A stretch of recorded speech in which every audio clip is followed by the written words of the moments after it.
আসসালামু আলাইকুম, কেমন আছেন? আশা করি সবাই ভালো আছে। তো আমি আল্লাহর রহমতে ভালো আছি। তো ইদারিং দেখছি ঢাকা থাকা সম্ভব না, চারিপাশ দিয়েই বিপদ। তো এদিক দাগুন ওদিক দাগুন, যেখানে কাজ করি না যে যেখানে করে সবাই আতঙ্কে আছে, ভয়ে আছে।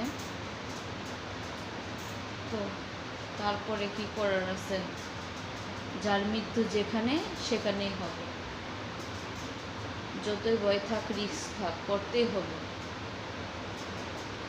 আর আল্লাহ পাকে মৃত্যু যেভাবে লেখা রাখছে, যার যেখানে রাখছে তার সেভাবেই হবে। তো তারপরে তো মনের ভিতরে ভয় থাকে, ভয় থাকলে কিছু করার নাই।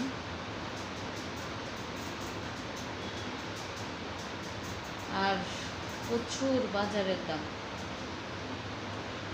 না কিছু কিনে, একদিক দিয়ে বাসা ভাড়া, আর একদিক দিয়ে বাজার। যেমন বাসা ভাড়ার দাম বাড়তেছে, জানুয়ারি ছাড়াই এখন বছরে 2বার করে বাসা বাড়ায়। তো ইচ্ছে করে না ঢাকা থাকতে, মনে চায় যে বাড়িতে চলে যায়। কি করব, বাড়িতে যেয়ে কি করব? এখন তো তাও চাকরি করব, চলতে পারবো। বাড়িতে কিভাবে যায় চলবো? তো কি যে করব মাথায় ঢুকতেছে না।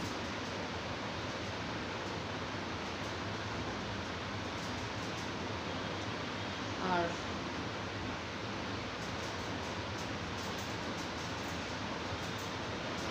এক এক জায়গায় দুর্ঘটনার জন্য আরও আতঙ্কে থাকি।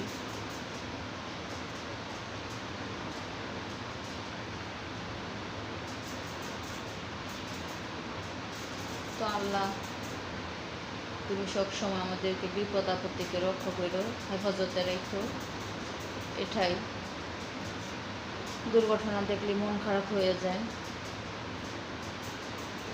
দেখেন যে গার্মেন্টসে কত মানুষ মারা গেল। তো এক সময় তো আমরাও চাকরি করছি, তো সবার জন্যই খারাপ লাগে।